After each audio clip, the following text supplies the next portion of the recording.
The Bear's Night Out by Benwell. Megan loved bears more than anything else in the whole world. She had a polar bear, a grizzly bear, a panda bear, and even a koala bear. She had other animals too, but it was only the bears that got to sleep in Mega's bed at night. Each night before bed, she gathered the bears around her and tucked them in. Before she closed her eyes, she told each of the bears to behave. And normally, they did. But one summer night, the polar bear couldn't sleep. "It's too hot in here," he told the other bears. "I wish I were in the North Pole right now." "Where's the North Pole?" asked Panda. "I'll take you there if you want to go," said Polar. Panda did want to go, and Grizzly and Koala did too. So, the poor bears slid down the bedpost and headed off north. When they arrived in the North Pole, Polar showed the other bears around. Koala did not feel very comfortable.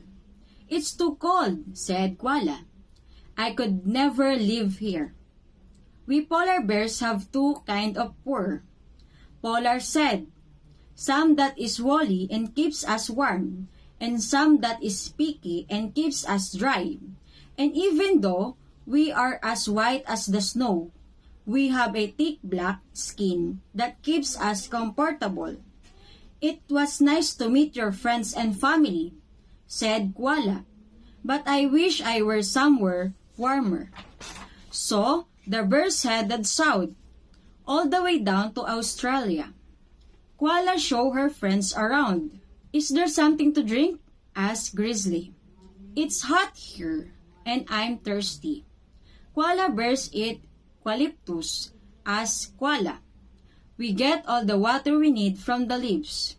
Koala shared some eucalyptus with her bear friends, and they all got sleepy. But just before they were about to have a nap, Grizzly Tommy began to roar. "I'm still hungry," Grizzly said. "I wish I were in the mountains by a nice cold stream." So the bears headed west, all the way to Canada. Grizzly showed his friend all of the wonderful things to eat, like fish and grapes, and even the garbage left by nervy campers. Panda was exhausted from all of the traveling. "I wish I were home, where life is a whole lot slower," said Panda.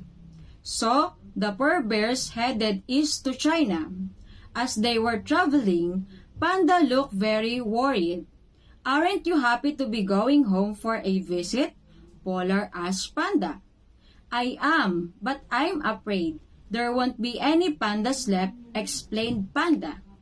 When they arrived in China, there were only a few other panda bears around. Panda and his friend had to share one small bamboo stick. "Where is everybody?" asked Koala. "Is this all there is to eat?" asked Grizzly. "I'm afraid bears, like me, have almost gone extinct," said Panda. "And most of the bamboo sticks have been cut down, so there isn't much to eat." The bears were tired, so they decided to head back to Megan's house. All the way home, the bears were very quiet. They had enjoyed their trip around the world, but they felt sad. They were very only few panda bears left. When they had snuggled back in bed with Megan, Panda lifted his head and smiled. "I'm so thankful to have another bear's friend like you," Panda said. "Friends don't have to be panda bears. Other kinds of bears are just as nice." The bears smiled and hugged each other and then closed their eyes and went to sleep. A moment later, Koala sat up again. "I have a secret to tell you," she said. "I'm not really a bear at all. I wish I were a bear. But actually, I'm a marsupial. I hope you love me just the same."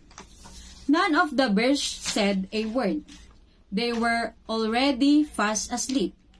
But just when Koala thought her secret was still a secret, she heard a tiny voice. I love you just the same as all the other bees, Koala. Megan said, and sometimes I wish I were a bear too.